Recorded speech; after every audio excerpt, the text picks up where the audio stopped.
అంటే జనరల్గా pre release ఈవెంట్లో మాట్లాడి ఈ విజయం అందరూ సెలబ్రేట్ చేసుకునే విజయం. ఎందుకంటే ఒక విజనరీని ప్రిజనరీ చేయాలంటే ఎలా ఉంటుందో రిజల్ట్ ఇలా కనిపించింది. చంద్రబాబు నాయుడు గారిని ఏ రోజైతే ఆయన్ని జైలు పాలు చేయాలని చూశారో అప్పుడు రిజల్ట్ ఇలాగే ఉన్నది. లోకేష్ గారిని మంగళగిరిలో అప్పట్లో ఓడించారు, ఇప్పుడు ప్రత్యర్థులకి ఆయన మంగళవారం చూపిస్తున్నాడు. సో ఇక్కడ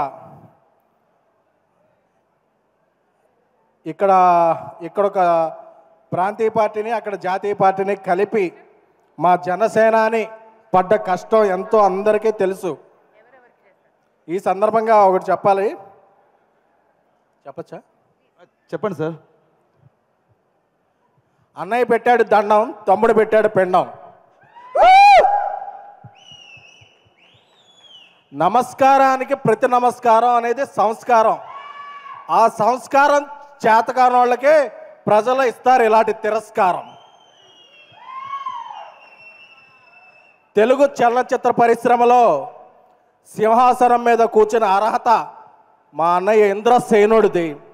అలాగే రాజకీయాల్లో సింహాసనాన్ని మార్చేసే పవర్ మా జనసేనుడిది. సో విజయం వచ్చింది కానీ విర్రవీగితే పాత తపేళా ఫేసులకి మనకి తేడా ఉండదు. సో అందుకని అందరినీ సోదరులా భావిస్తూ రాష్ట్ర అభివృద్ధికి అందరూ తోడ్పడాలి. అలాగే ఎవరి మీద కోపం వస్తే టికెట్లు రేట్లు తగ్గించేసి సినిమా థియేటర్లో బయట ఎంఆర్ఓల చేత ఆర్ఓలు వేయించే కాకుండా ఇప్పుడు సినీ పరిశ్రమకి మంచి చేయాలనుకునే ప్రభుత్వం వచ్చింది. సో ఇలాంటి ప్రభుత్వం సుస్థిరంగా ఉండాలని, తెలుగు చలన పరిశ్రమకి ఎంతో మేలు చేకూరాలని కోరుకుంటున్నాము. అలాగే విజయం వచ్చిన తర్వాత అందరూ విజయం తరపున మేమున్నాం అని అవుతారు. ఈ విజయం రాకముందు నుంచి విశ్వప్రసాద్ గారు జనసేన క్యాంపెయిన్లోనూ విరివిగా పాల్గొంటూ అలయన్స్కి అండగా నిలిచారు. సో ఆయనకి కూడా శుభాకాంక్షలు. సార్, మీరు ముందే విజయాన్ని ఊహించారు, అలాగే ముందే అండగా నిలబడ్డారు. సో మీలాంటి వ్యక్తులు అటు జనసేనకి, అలాగే అలయన్స్కి, అలాగే తెలుగు చిత్రసీమకి మీరు చేసే ఫ్యాక్టరీ లాంటి సినిమాలు ఎంతో అవసరం. సో ఈ విజయాన్ని అందరం సెలబ్రేట్ చేసుకుందాం. బట్ గర్వాన్ని నెత్తికెక్కించుకోవద్దు.